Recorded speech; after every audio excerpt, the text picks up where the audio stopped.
students, welcome to Effortless Physics. My name is Monica Agarwal और हम कर रहे थे AC सर्किट। तो अभी हम करने वाले हैं AC voltage apply to a capacitor.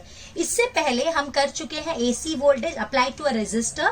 अगर हम AC वोल्टेज को रेजिस्टर से कनेक्ट करते हैं तो क्या होता है, तो हमने क्या देखा, करंट और EMF बिल्कुल साथ साथ चलते हैं, ना कोई लीड करता है ना कोई लैग करता है। उसके बाद हमने देखा AC voltage apply to a inductor. उसमें हमने क्या देखा था कि जो EMF है वो 90 डिग्री से लीड करता है। और अब हम देखने वाले हैं कि अगर हम एक AC वोल्टेज को, मतलब ऑल्टरनेटिंग वोल्टेज यानी ऑल्टरनेटिंग सर्किट है हमारा, इसको अगर हम एक कैपेसिटर से कनेक्ट करते हैं तो क्या होता है। तो पहले क्या लिखा है, let us consider a capacitor जिसका कैपेसिटेंस C है, उसको हमने एक AC सोर्स से कनेक्ट किया है। तो यहाँ हमारा ये हमने ड्रॉ कर दिया अपना कैपेसिटर। ये हमारे कैपेसिटर का सिंबल है। आई एम श्योर आपको पता होगा, नहीं पता तो भी कोई बात नहीं, कोई डरने की जरूरत नहीं, सब आ जाएगा। तो ये हमारा कैपेसिटर है जिसका कैपेसिटेंस C है। ये हमारा ऑल्टरनेटिंग EMF है E, और ये आपको पता है ना, ये टाइम के साथ वेरी होते जाता है। तो E is equal to E nought sine omega T. अब यहाँ क्या होगा, आपको पता है ना, ऑल्टरनेटिंग है, मींस बार बार चेंज होते जाएगा, पहले पॉजिटिव फिर नेगेटिव फिर पॉजिटिव फिर नेगेटिव।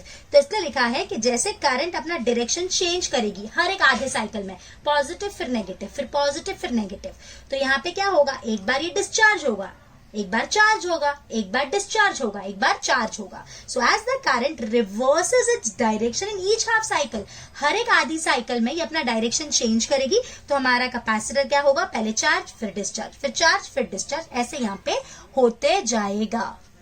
देखो दिख रहा है ना, is alternating charge and discharge. अब हमने बोला है कि suppose Q is the charge on the capacitor at any given instant t, यानी किसी टाइम t पे हमारे कैपेसिटर पे कितना चार्ज है, small q। So the potential difference across the plates of the capacitor, तो ये जो कैपेसिटर है इसके बीच में यानी इसके अक्रॉस जो पोटेंशियल डिफरेंस है, suppose that potential difference is v। So this v is equals to q by c। So basically q is equals to c into v। ठीक है, अब हमारे करंट निकालेंगे, instantaneous value of current, instantaneous value of current. Current कितनी flow होगी, so current I, आपको पता है ना, it is charge upon time, so this will give me dq by dt। So this is d by dt c into v। जो potential difference इसके across होगा वही पोटेंशियल डिफरेंस इसके अक्रॉस होगा, तो क्या हम c v की जगह लिख सकते हैं d by dt c into e, तो हमने वही लिख दिया। अब हमारे E की वैल्यू क्या है बेटा, E nought sine omega t, तो ये हो गया I d by dt c E nought sine omega t। Is this much clear. अब जो कांस्टेंट उसको बाहर निकाल लो, आपको पता है C कांस्टेंट है, E नॉट कांस्टेंट है, साइन ओमेगा t का बेटा डिफरेंशिएशन हो जाएगा कॉस ओमेगा t, और वापस चेन रूल के हिसाब से ओमेगा हो जाएगा। समझ में आ रहा है ना। अब देखो उसको थोड़ा सा मॉडिफाई करके मैं लिख रही हूँ यहाँ पे हमने क्या किया, E नॉट और इसको लिख दिया 1 बाई ओमेगा C। ये जो C और ओमेगा था ना, उसको हम डिनोमिनेटर का भी डिनोमिनेटर बना रहे हैं, तो आपको पता है ना ये ऊपर आ जाएगा। ये क्यों लिख रहे, थोड़ी देर में आपको समझेगा। उसके बाद बेटा कॉस ओमेगा टी को हमने लिख दिया sine omega t plus pi by 2।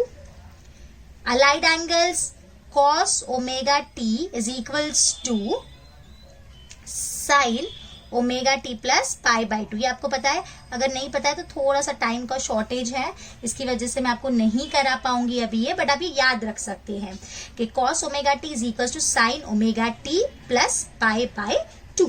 अभी अगर हम इसकी मैक्सिमम वैल्यू निकालें, what is the maximum value of current, तो मैक्सिमम वैल्यू ऑफ करंट क्या होगी बेटा आपके हिसाब से, मैक्सिमम कब होगा अपना करंट, जब ये वाला जो टर्म है, जब ये 1 हो जाएगा तब हमारी करंट मैक्सिमम हो जाएगी। तो उसको अपन पीक वैल्यू से डिनोट करते हैं, आप सबको पता होगा, अभी पहले के वीडियोस देखे आपने।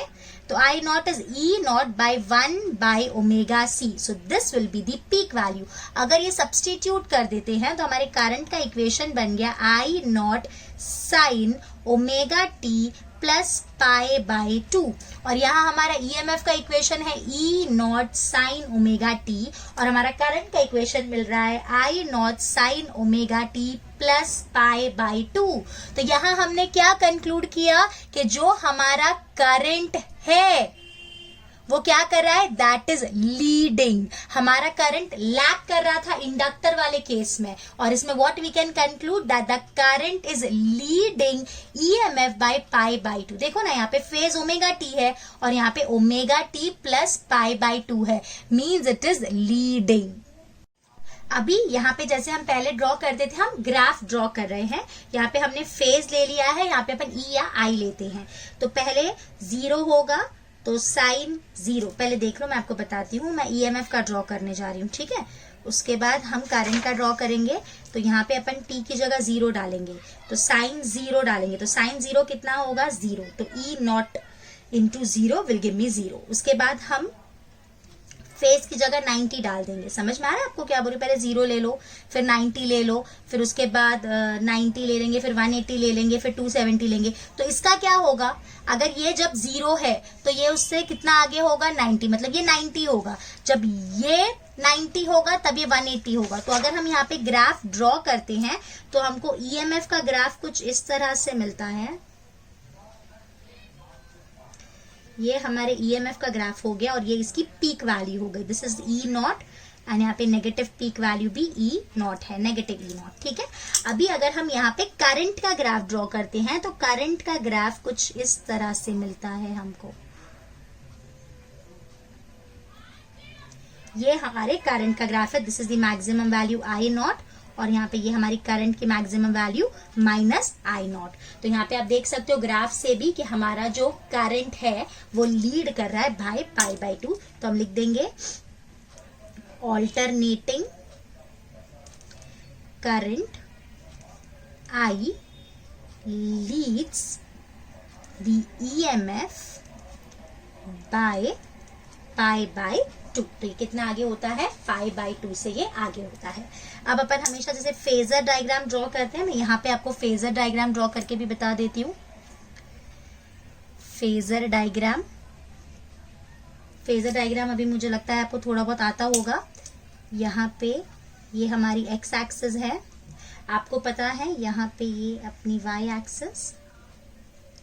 तो जो हमारा ई था, ई उसका फेज क्या था, ओमेगा टी, तो हमने यहाँ पे ले लिया।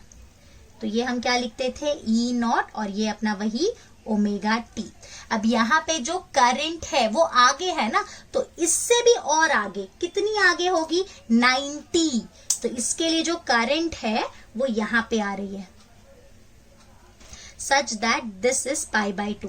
ये आप बिल्कुल, ये देखने के बाद आप जरा अपना इंडक्टर वाला जो अपन ने नोट्स है वो जरा आप लोग देख लेना। वहां पे आप क्या देखोगे कि हमारा इंडक्टर, उसमें करंट हमारा लैग कर रहा था, तो वो नीचे था, और इसमें ये आगे है, इसलिए वो सेकेंड क्वाड्रेंट में है, उसमें वो फोर्थ क्वाड्रेंट में था। तो यहाँ पे ये हमारी आई नॉट की वैल्यू, और ये आपको पता है ना, ये इसका होगा I naught sine omega t plus pi by 2, ठीक। और अगर अपन ईएमएफ का वर्टिकल प्रोजेक्शन ले लें, ये हमारे ईएमएफ का vertical projection, so this will give me E naught sine omega T.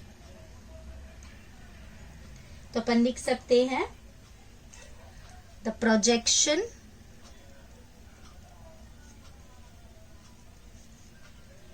of these phasors on the vertical, यानी इनके जो अपन क्या ड्रॉ करें बेटा, प्रोजेक्शन ड्रॉ कर रहे हैं वर्टिकल पे, तो वो हमको क्या देगा, इंस्टेंटेनियस वैल्यू ऑफ ई, यानी इस समय अपना ई और आई कितना है वो हमको बताएगा, instantaneous value of E and I.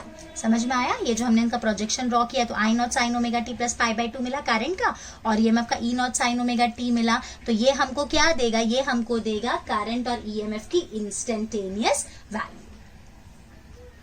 Now next is capacitive reactance. Inductive reactance याद है, इंडक्टिव रिएक्टेंस क्या होता था, XL होता था। वो क्या करता था, इंडक्टर सर्किट में जो करंट फ्लो होता है उसको अपोज करता था। मींस वो इंडक्टर सर्किट में रेजिस्टेंस का काम करता था।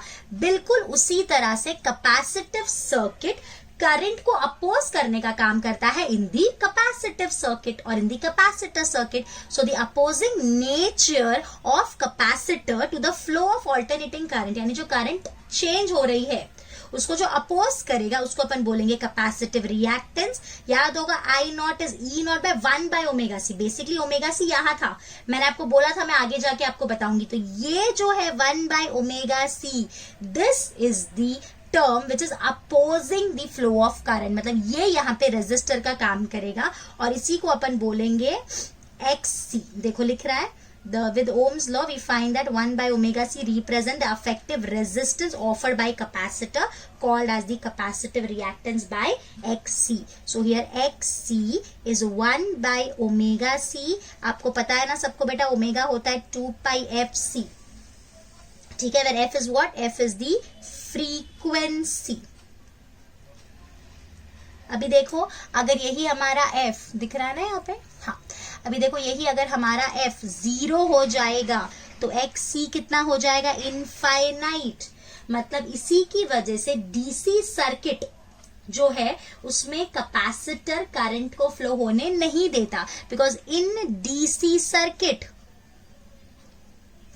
Frequency is 0, so XC is infinite. तो XC इनफाइनाइट होगा, that is the reason current can not flow, therefore current can not flow through capacitors because capacitors infinite resistance देते हैं। इसकी वजह से डीसी सर्किट्स में कैपेसिटर जब हम कनेक्ट करते हैं तो करंट फ्लो नहीं हो पाता।